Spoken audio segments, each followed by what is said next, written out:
नीट paper फुटी प्रकरणी देशभरात विद्यार्थ्यांची संतापाची लाट उचलली होती आणि आपण एकंदरीत जर बघितलं तर जंतर मंतरवर एक मोठं आंदोलन उभं करण्यात आलं होतं आणि त्यानुसार आज जे शिक्षण मंत्री आहेत, केंद्रीय शिक्षण मंत्री धर्मेंद्र प्रधान यांनी आज राजीनामा दिला. आपल्यासोबत काही विद्यार्थी आहेत, त्यांच्याशी आपण संवाद साधणार आहोत. तर काय सांगाल, विद्यार्थ्यांचं मोठं आंदोलन सुरू होतं आणि आज जे शिक्षण मंत्री आहेत त्यांनी राजीनामा दिला.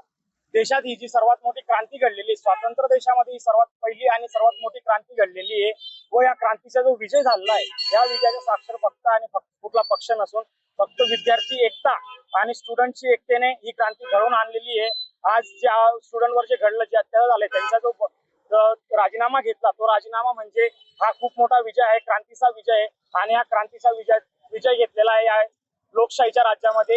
इथल्या विद्यार्थ्यांनी खूप मोठा लढा देऊन त्याचा विजय मिळवलेला आहे आणि या देशाने, या लोकशाही राज्यामध्ये विद्यार्थ्यांनी परत एकदा दाखवून दिलं की सत्ताधारी कितीही माजाटले असले किंवा त्यांनी सत्तेचा कितीही दुरुपयोग केला तरीही आपण संविधानिक रीतीने जर आपली लढाई लढली व आपल्या हक्कांची मागणी केली तर आपण देशामध्ये क्रांती घडवू शकतो, सत्ताही आपण बदलवू शकतो व सत्ताधाऱ्यांना त्यांच्या सत्तेवरनं काढूही शकतो. तू काय सांगशील, आज मंत्री जे शिक्षण मंत्री जे केंद्रीय त्यांनी राजीनामा दिला ते एकदम योग्य झालेलं आहे. कारण आपण पाहत होतो गेल्या इतक्या वेळेस पेपर फुटी झाली, त्यानंतर देखील या शिक्षण मंत्र्यांनी स्वतःहून राजीनामा द्यायला हवा होता, पण तो दिला नाही.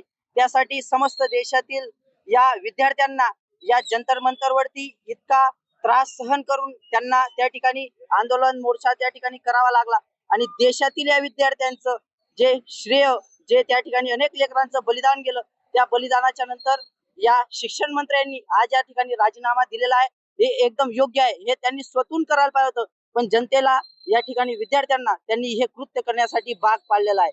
आपण काय सांगाल, आज केंद्रीय शिक्षण मंत्र्यांनी राजीनामा दिला आणि आपण मोठा जल्लोष या ठिकाणी केला. तुम्ही दिला म्हटला, याच्यावरच माझा आक्षेप आहे. धर्मेंद्र प्रधानचा राजीनामा घेण्यात आलेला आहे. आज हा युवा शक्तीचा, विद्यार्थ्यांचा सगळ्यात मोठा विजय आहे.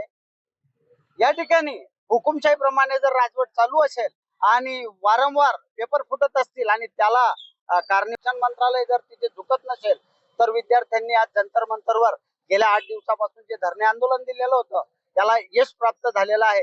याच्यात दुसरं सांगायचं म्हटलं तर उत्तर महाराष्ट्रात देखील असाच घोटाळा आहे. उत्तर महाराष्ट्रात देखील मोठा शालांत आयडी घोटाळा उघडकीस आलेला आहे आणि त्याची नैतिक जबाबदारी म्हणून आपल्या महाराष्ट्राचे शिक्षण मंत्री दादा भुसे यांनी देखील आपली नैतिक जबाबदारी म्हणून राजीनामा द्यावा, हे पुढे जाऊन मी सांगतो.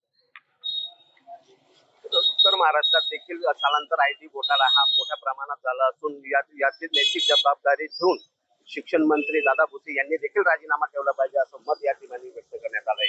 ईश्वर बोरसे, लोकशाही मराठी, पुणे. लोकशाही मराठी, ऐका, पहा, जागरूक रहा.